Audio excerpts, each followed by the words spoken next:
Good looking, young, energetic, handsome, fine. আমি আমার কোম্পানির জন্য এরকম একটা লোক খুঁজছিলাম। Thank you sir, thank you sir. আপনার নাম আমাকে সীমানা, আমার ভাগ্নি, তার বান্ধবী সাদুলি দুজনেই বলেছে খুব অনেস্ট ছিলেন। আমার কোম্পানিতে আপনার মতো একটা লোক দরকার। ইচ্ছা করলে আপনি কালই জয়েন করতে পারেন। My pleasure sir. আমি যে আসলে আপনাকে কী বলে ধন্যবাদ দিব স্যার। Thank you sir. এর ভিতরে টার্মস অ্যান্ড কন্ডিশন সব দেওয়া আছে। একটা কথা, নাম নিয়ে হেজিটেট করার কিচ্ছু নেই। আপনি কি কর্মটি করছেন, এই পৃথিবীকে আপনি কি দিয়ে গেলেন, আই মিন এই আর্থকে আপনি কতটুকু দিয়ে গেলেন, আপনাকে কতদিন মানুষ মনে রাখবে, সেটি হচ্ছে মেন বিষয়। এই যে মনে করেন যে জজ মিয়া, সে কি জজ না? আপেল মাহমুদ, সে গান গায়, আপেল তো খায়, তাহলে মানুষের নাম হতে পারে না? আঙ্গুর বালা, আঙ্গুর তো খায়, তাই না? তো এই বিষয়গুলো নিয়ে আপনার একেবারেই হেজিটেট করার কিছু নেই। আপনি যাদের সাথে কাজ করবেন তাদের সাথে আপনার পরিচয় করে দিন।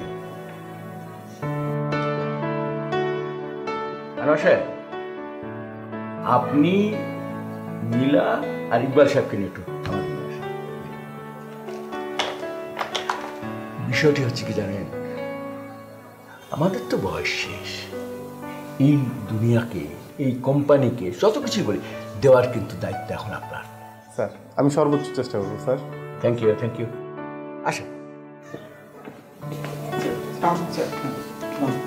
পরিচয় হন আনোয়ার, নীলা, ইকবাল, আপনাদের নতুন কলিগ, কাজ থেকে জয়েন করবেন। শোনেন, কাজকর্মগুলো বুঝিয়ে দিবেন। ওনার নাম হলো মীর জাফর আলী খান। Sorry sir, Mir Jafar. কেন? What's wrong with you? মানুষের নামের সাথে কি এসে যায়? ওনার কর্মটি আমি ওনার সার্টিফিকেট রেখেছি, সব ব্রিলিয়ান্ট রেজাল্ট। আজকের পরে যেন আমি কোনোদিন ওনার নাম নিয়ে কোনো ইরিটেটিং অবস্থার মধ্যে না পড়ে, উনি সেটা খেয়াল রাখবেন। আসেন।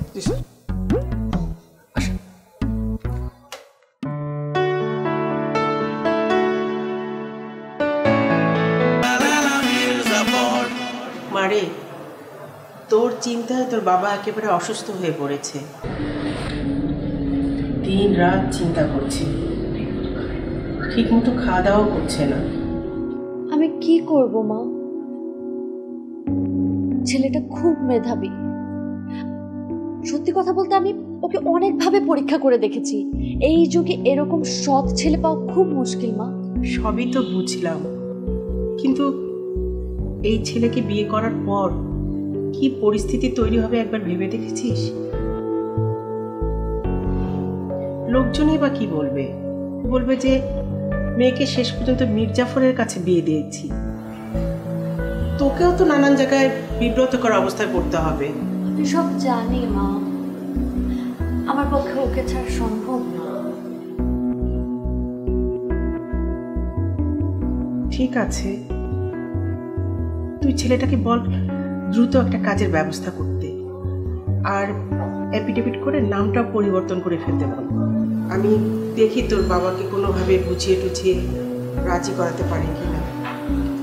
চাকরি হয়ে যাবে, আর এফিডেভিট দেখছি হয়ে যাবে।